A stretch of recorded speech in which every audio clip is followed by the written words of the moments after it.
కళ్యాణదుర్గం ఎక్సైసీ హసీనా భానుగారు ప్రస్తుతం అంతా ఉన్నారు. నేను నిజంగా ఇష్యూ గురించి ఏమంటారు అనేది మనం మేడం మాటలు తెలుసుకున్నాం. మేడం దాన్ని ఏం జరిగింది, ఎందుకు అటెండర్ మీద దాడికి వెళ్ళి వస్తుంది మేడం? ఆ అబ్బాయి మీద నేను దాడి ఏం చేయలేదండి. ఆ అబ్బాయిని నేను సొంత ఇంటి మనిషిలా చూసుకుంటాను. ఆ అబ్బాయి మన స్టేషన్లో చిన్న చిన్న పనులు అంటే వాటరు కాఫీ తేవడము, బండి క్లీనింగ్ చేయడము అట్లా చేస్తుంటాడు. ఆ అబ్బాయి కొన్నిసార్లు రివర్స్ మాటలు మాట్లాడతాడు. అలా రివర్స్ మాట్లాడేసరికి నాకు కోపం వచ్చింది. దాని తోడుగా ఆ అబ్బాయి నా పేరు చెప్పి బయట వసూళ్ళకు వెళ్తున్నాడని తప్పుడు ప్రచారం చేస్తున్నాడని తెలియడంతో అలా చేయడం తప్పు అని చెప్పి దండించే క్రమంలో ఒక ఏటు కొట్టాను తప్ప వాంటెడ్లీ కొట్టింది కాదు. ఆ అబ్బాయిని ఇబ్బంది పెట్టాలని అసలు కన్నా కాదు. అబ్బాయి బిహేవియర్ ఎలా ఉండేది మేడం? అబ్బాయి మైనరా కూడా వార్తలు వస్తుంది, నిజంగా మైనరా లేకుంటే అబ్బాయి బిహేవియర్ బాగుండేది మేడం? ఆ అబ్బాయి 18 years, కొంచెం అబ్నార్మల్ కండిషన్తో పుట్టిన అబ్బాయి. అంటే చెప్పుతో దాడి చేసే పరిస్థితి ఎందుకు మేడం? అంటే బయట కూడా వార్తలు వస్తున్నాయి, ఏదో విషయంలో తేడా వచ్చింది అందుకని ఇట్లా దాడి చేసిందని చెప్పి బయట వార్తలు. లేదు అట్లాంటివి ఏం లేదు, బయట నుంచి ఎలాంటివి ఏం లేవు. నేను ఆ అబ్బాయి గట్టిగా రివర్స్ మాట్లాడతాడు ఒక్కోసారి ఉన్నట్టుండి. అట్లా గట్టిగా రివర్స్ మాట్లాడడంతో ఆఫీసర్లను అట్లా గట్టిగా రివర్స్ మాట్లాడకూడదు అని చెప్పాను. 9th class ఫెయిల్ అయ్యాడు అబ్బాయి. అసలు అబ్బాయికి మాట్లాడడం కూడా కొంచెం నత్తి ఉంది, మాట్లాడే తీరు కూడా సరిగా రాదు.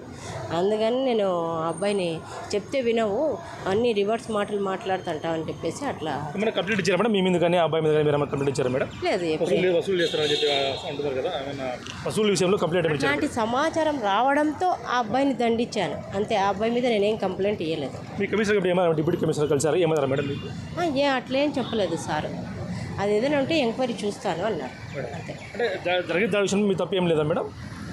నేను ఎలాంటి తప్పు చేయలేదండి, ఎలాంటి తప్పు చేయలేదు. నేను ఎలాంటి తప్పులు కూడా చేయను. అందరినీ మంచిగా, నా స్టేషన్ ఎక్కువ కేసులు పట్టాలా, నా స్టేషన్కి మంచి పేరు రావాలా, నేను ఒక మంచి ఆఫీసర్గా ఉండాలా అనే తాపత్రమే ఎక్కువ ఉంటుంది నాకు. పేపర్లో రాశారు మేడం, మీరు అవినీతి పాల్పడుతున్నారు, వసూలు పాల్పడుతున్నారు రాశారు, వాళ్ళకి ఏం చెప్తారు మేడం? అది అసత్య ప్రచారం అండి. అది గిట్టని వాళ్ళు నా మీద కావాలని చేసిన ఒక అసత్య ప్రచారం చేసి నా మీద వాంటెడ్లీ రాపించారండి.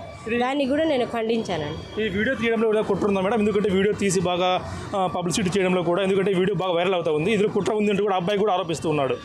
లేదండి, అటువంటివి ఏం లేదు. అది కావాలని చెప్పేసి మార్ఫింగ్ చేసి అట్లా చూపించారు. అందులో మీరేనా కదా మేడం? నేనే. మనం ఒకటి చెప్తే ఒకటి క్రియేట్ చేయడంలో వీళ్ళు రాంగ్ మిస్గైడ్ అయింది. చూస్తున్నామైతే దండించడం మినహా అబ్బాయి నేను ఏం చేయలేదంటూ ఎస్ఐసి హసీనా భాను మేడం చెప్తున్న పరిస్థితి ఉంది. అయితే ఆ అబ్బాయి కొంచెం అబ్నార్మల్ బిహేవియర్ చేయడం వల్ల దండించడం పరిస్థితి వచ్చింది తప్పిస్తే మిగతా విషయాలు ఎటువంటి మాకు లేవంటూ కూడా, ఎటువంటి అవినీతి ఆరోపణలు కూడా నా మీద లేవు, నా స్టేషన్ కోసం నా బాగు కోసమే చేస్తున్నాను అంటూ కూడా చెప్తున్న పరిస్థితి ఉంది. Video Prasad big TV Anantapuram నుంచి.